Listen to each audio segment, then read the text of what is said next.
بسم اللہ الرحمن الرحیم، اللہ اکبر، سبحان اللہ، الحمدللہ، استغفر اللہ،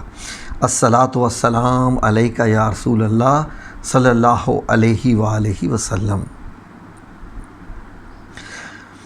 ناظرین، جیسا کہ انسان جب زندگی گزارتا ہے تو مختلف قسم کے فیزز تو زندگی میں آتے ہی رہتے ہیں۔ ہمیشہ خوشی بھی نہیں رہتی، ہمیشہ غم بھی نہیں رہتا، ہمیشہ کامیابی بھی نہیں رہتی، ہمیشہ ناکامی بھی نہیں رہتی۔ ہر انسان زندگی میں زیادہ آپ نے دیکھے ہوں گے کہ تمام قسم کے فیزز سے گزرتے ہیں۔ بعض دفعہ انسان کو جب کامیابی پہ کامیابی ہی ملتی رہے اور وہ یہی سمجھے کہ کامیابی اس کے مقدر میں لکھی گئی ہے، تو سمجھ لیجئے کہ اس کی اصلاح کرنا ممکن نہیں ہے، بہت مشکل ہے، کیونکہ وہ سمجھتا ہی نہیں ہے کہ اس کی زندگی میں ناکامی ہوگی۔ اس کو ایک قسم کا جو اس کے اندر ہے، ایک قسم کا ایسا احساس پیدا ہونا شروع ہو جاتا ہے کہ شاید وہ دنیا میں کامیابی کا مقدر لے کے پیدا ہوا ہے۔ تو جب یہ احساس دل میں رہنا شروع ہو جائے، یقین کیجئے کہ انسان اللہ کے نزدیک نہیں جا سکتا۔ خواہ انسان جتنا مرضی نماز پڑھ لے، جتنی مرضی عبادت کر لے، لیکن جو اس کے اندر ایک احساس ہے اس چیز کا کہ میرے پاس جو کچھ ہے وہ اللہ رب العزت کا دیا ہوا ہے، اللہ جب چاہے مجھ سے چھین لے، اللہ جب چاہے مجھے ناکامی سے ہمکنار کر دے، اس لیے اس میں عاجزی نام کی چیز نہیں آئے گی، خواہ آپ اس کو جتنی مرضی نمازیں، عمرے، حج یا تسبیحات کرتے دیکھیں۔ میں نے زندگی میں یہی دیکھا، اور میرا اپنی زندگی کا ذاتی تجربہ، کہ میں اللہ کے نزدیک، یا جب میں نے اللہ رب العزت کو پہچاننا شروع کیا، وہ کیا لمحات تھے؟ وہ لمحات تھے جب میں نے یہ محسوس کیا کہ میرے بس میں کچھ بھی نہیں ہے، میرے بس میں کچھ بھی نہیں ہے۔ جو کچھ میرے ساتھ ہو رہا ہے، ہوتا آیا ہے، آگے بھی ہوگا، وہ سب اللہ رب العزت کی رضا سے ہے، وہ اللہ رب العزت کی مرضی سے ہے، اس میں میرا کوئی عمل دخل نہیں۔ اور یہ احساس انسان کی زندگی میں اتنا بیٹھ جانا چاہیے، اس کے دماغ میں ایسے کیل کی طرح یہ ٹھک جانا چاہیے یہ احساس، جیسا کہ یہ پانی کا گلاس، اس کے پانی کے گلاس جو میرے ہاتھ میں ہے، یہ جب تک اللہ رب العزت نہیں چاہے گا یہ میرے نصیب میں ہو ہی نہیں سکتا۔ حتیٰ کہ میں اس کو پانی کو میں پی بھی لوں، میرے منہ میں بھی یہ پانی آ جائے یہاں بھی، لیکن اس کو معدے تک نیچے، حلق سے نیچے اتارنا بھی میرے بس میں نہیں ہے۔ ناظرین، آپ میں سے بھی کئی لوگوں کی زندگی میں وقت آیا ہوگا جب کسی کی موت قریب ہوتی ہے، بستر مرگ پہ ہوتا ہے، نزع کا عالم ہوتا ہے، چمچوں سے اس کے منہ میں پانی ڈالا جاتا ہے اور آپ چمچوں سے منہ اس کا بھرتے رہتے ہیں اور پانی سائڈوں سے گرتا جاتا ہے، حلق میں نہیں جاتا۔ یہ بڑے بڑے لمحات آتے رہتے ہیں۔ بڑے خوش قسمت وہ لوگ ہوتے ہیں جب ان کی زندگی میں ایسی ناکامی کے لمحات آ جائیں، جب وہ اپنے آپ کو بے بس ثابت سمجھنا شروع کر دیں۔ یہ وہ لمحہ ہوتا ہے کہ اب آپ کو اللہ کے قریب ہو جانا ہے۔ یہ وہ وقت ہے جب آپ اپنی روحانیت کی پرواز، جو کہ اللہ کو قریب لے کے جاتی ہے، اللہ کے قریب لے کے جاتی ہے، اللہ کا قرب آپ کو دلا دیتی ہے، یہ وہ ہوتے ہیں لمحے۔ You need to catch these moments. Such a kind of moments are very precious when you are totally broken. ناظرین، جب انسان بے بس ہو جائے، لاچار ہو جائے، پتہ چلے کہ میری ساری تدبیریں اب فیل ہو گئی ہیں، میری ساری سوچ، میری ساری سمجھ، میری ساری کوششیں، میرے سارے منصوبے اب ناکام ہو رہے ہیں، اب انسان پہ وہ وقت آتا ہے جب وہ سمجھتا ہے کہ اب وہ اور اس کا اللہ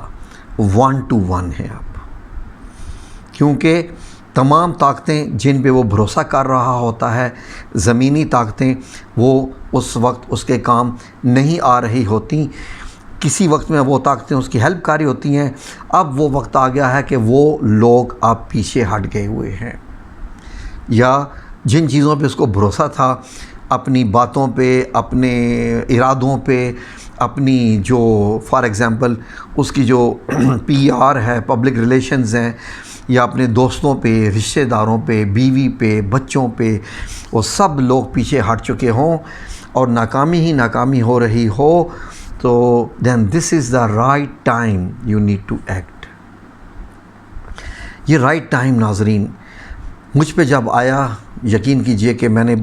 بہت ہاتھ پاؤں ادھر ادھر مارے، لیکن ایک دن میں مغرب کی نماز پڑھ رہا تھا تو میں نے کہا نہیں، میری ساری تدبیریں ختم ہو چکی ہیں، میں نے اپنے جو کچھ کرنے تھے سب ناکام ہو گئے، یہ اب اللہ رب العزت کی طرف سے ایک بات ٹھہر چکی ہے، یہ اب ہو چکی ہے، لہٰذا اللہ جی آپ جو چاہیں میں اس پہ راضی ہوں، آپ جیسا چاہیں میں اس پہ راضی ہوں، اور مجھے معلوم ہے کہ جو آپ چاہ رہے ہیں وہ میرے لیے بہتر ہے۔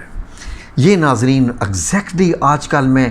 اسٹڈی کر رہا ہوں، فار ایگزامپل میں بہت کم نیوز دیکھتا ہوں، لیکن جو میں دیکھتا ہوں کہ آج کل جیسے عمران خان صاحب پاکستان میں جس صورتحال سے دوچار ہو رہے ہیں،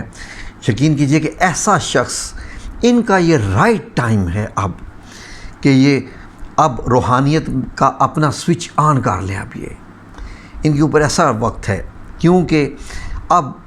ان کے ساتھ جو کچھ ہوا ہے ایک مصلحت کے تحت ہوا ہے۔ ٹھیک ہے کہ کسی نے کیا کیا، اپوزیشن نے کیا کیا، کس نے کیا کیا، اس طاقت نے کیا کیا، یہ ایک دوسری چیز ہوتی ہے، یہ چیزیں کاؤنٹ میں نہیں آتی ہیں۔ پتہ بھی اللہ کی مرضی کے بغیر نہیں گرتا، یہ آپ سمجھ لیجئے، جب اگر پتہ بھی اللہ کی مرضی کے بغیر نہیں گرتا تو پھر جو کچھ عمران خان صاحب کے ساتھ ہو رہا ہے وہ اللہ کی مرضی کے بغیر کیسے ہے؟ سمجھنے کی کوشش کیجئے، سمجھنے کی کوشش یہ کیجئے کہ اس میں ٹریننگ ہوتی ہے، ان تمام چیزوں میں اللہ رب العزت اپنے بندے کو ٹرین کر رہا ہوتا ہے۔ دیکھیے نا کہ فار ایگزامپل کمانڈوز کی جو ٹریننگ ہوتی ہے، کمانڈوز بہتر جانتے ہیں، ان کو یہ بھی بتایا جاتا ہے کہ آپ کو ایسی چیز بھی کھانی پڑ سکتی ہے، ایسے کیڑے بھی کھانے پڑ سکتے ہیں جو کہ آپ سوچ بھی نہیں سکتے۔ جب آپ پہ ایسا وقت آئے گا وہ ضرورت نہیں ہوتی، وہ ٹریننگ ہو رہی ہوتی ہے، آپ کو کیموفلاج کیسے کرنا ہے، آپ کو سروائیو کیسے کرنا ہے، جب آپ اینیمی کی ٹیریٹری میں ہیں تو آپ کو کیسے سروائیو کرنا ہے، یہ ساری چیزیں جیسے ٹریننگ ہوتی ہیں، ایسے ہی بالکل ایسے ہی خان صاحب پہ جو وقت آیا ہوا ہے بڑا بہترین وقت ہے یہ۔ یقین کیجئے کہ پی ٹی آئی والے تو شاید میری اس بات کو سمجھ نہیں پائیں گے، لیکن ہم روحانی لحاظ سے سوچتے ہوتے ہیں۔ جب دیکھیے کہ ایک شمع موم بتی جالی ہوتی ہے، ہوائیں تیز چلنا شروع ہو جاتی ہیں، اس کے بعد جو موم بتی پھڑپھڑاتی ہے سروائیو کرنے کے لیے،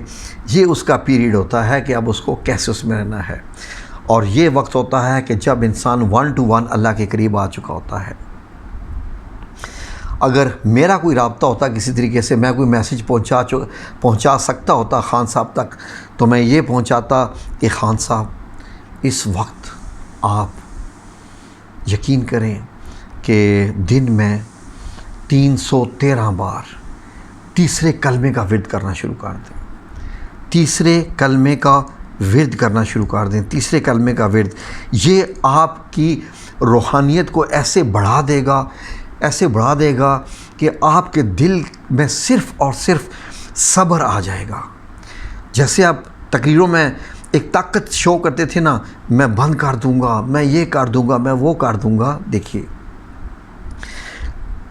کائنات میں سب سے بڑی طاقت اللہ رب العزت، تو کیا نبی پاک صلی اللہ علیہ وآلہ وسلم کی ہستی کے لیے کیا فرشتوں کی کمی تھی کہ وہ آتے اور جو ہے دشمنوں کو نیست و نابود کر دیتے؟ طائف کا واقعی سن لیجئے، آپ صلی اللہ علیہ وسلم نے معاف کیا۔ معاف کرنے والا دنیا کا سب سے بہادر انسان ہوتا ہے، معاف کرنے والا دنیا کا سب سے بہادر انسان ہوتا ہے۔ یہ مت سمجھیے کہ صبر کرنے والا معاف کرنے والا طاقتور نہیں ہوتا، لیکن بہت بڑی سمجھنے کی چیز ہے جب آپ معاف کرتے ہیں اور اللہ رب العزت کے ہاں چھوڑ دیتے ہیں اس معاملے کو، یہ کہہ کے کہ حسبنا اللہ و نعم الوکیل۔ جب آپ اللہ کو اپنا کارساز بنا لیتے ہیں تو پھر اللہ رب العزت تو آپ کے لیے بہتر ہی کرے گا۔ کاش کہ خان صاحب تک یہ کوئی پیغام پہنچا دے کہ خان صاحب اٹھتے بیٹھتے چلتے پھرتے حسبنا اللہ و نعم الوکیل کا ورد کیجیے۔ یہ آپ کو معاملات کو درست کر دے گا، آپ کے حق میں بہت ساری چیزیں ہو جائیں گی۔ اللہ رب العزت ہو سکتا ہے آپ کے دل کو بھی بہت بہتر کر دے اور بہتر کر دے، جیسے ایک کامیاب بندے کا ہونا چاہیے۔ ہم تو ایک روحانی لحاظ سے آپ کو ایک چیز بتا رہے ہیں، باقی مرضی کسی کی بھی وہ کرے نہ کرے، لیکن دن میں 313 بار اگر خان صاحب ورد کر لیں سبحان اللہ والحمد للہ ولا الہ الا اللہ واللہ اکبر ولا حول ولا قوت الا باللہ العلی العظیم۔ جی ناظرین، یہ جو بھی بندہ اس حالت میں ہو جس حالت میں آج کل عمران خان صاحب ہیں، کہ ڈپریشن کی حالت ہو، بندہ بہت ناکامی محسوس کر رہا ہو، اکیلا پن محسوس کر رہا ہو، یقین کیجئے تو اس کی روحانیت اتنی بڑھ جائے گی کہ وہ انسان کہاں سے کہاں کی منزلیں طے کر لے گا۔ تو ہم تو خیر نیوٹرل بندے ہیں، ہمارا جو ہے وہ ووٹ پاکستان کی طرف ہے۔ ہمیں پاکستان پھلتا پھولتا چاہیے، ترقی کرتا چاہیے۔ ہم لوگوں نے بہت، میں نے خود اپنی زندگی آدھی زندگی اپنی پردیس میں گزار لی۔ مجھے معلوم ہے کہ میرے وطن کی مٹی کیا ہے، میرے وطن کی مٹی میرے لہو سے قیمتی ہے۔ مجھے اپنے وطن کی مٹی سے، اپنے بیوی بچوں سے بھی، اپنے آپ سے بھی زیادہ پیار ہے، کیونکہ یہ دھرتی میری ماں دھرتی ہے۔ جو لوگ اس کی حفاظت کرتے ہیں وہ یقیناً یہ حق رکھتے ہیں کہ ان کی عزت کی جائے، عزت سے پکارا جائے، کیونکہ وہ اپنی جانیں دیتے ہیں۔ تو باقی لوگ تو اپنے بینک ہی بھرتے ہیں۔ تو ناظرین، یہ ہوتے ہیں معاملات روحانیت میں۔ یہ وقت دوبارہ نہیں آتے، اس لیے بہتر ہوتا ہے ایسے وقت کو کیش کیا جائے اور ان سے اذکار کر کے، ذکر کر کے، اور یہ چیز ذہن میں رکھیں، جب ذکر اذکار کر رہے ہوں تو اپنے دماغ کو پھر اللہ کے حوالے کر دیں۔ جب آپ حسبنا اللہ و نعم الوکیل پڑھ لیتے ہیں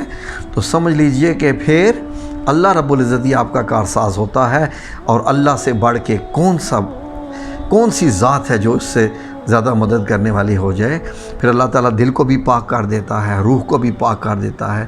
ایک انسان کو بہترین انسان بنا دیتا ہے جو سب کو پسند آنا شروع ہو جاتا ہے۔ پھر نہ وہ کوئی منہ سے غلط لفظ نکالتا ہے، نہ وہ غلط فیصلے کرتا ہے۔ یہ میرے رب کریم کا نظام ہے۔ آئی love you Allah G, I love you اللہ جی۔ حسبنا اللہ و نعم الوکیل۔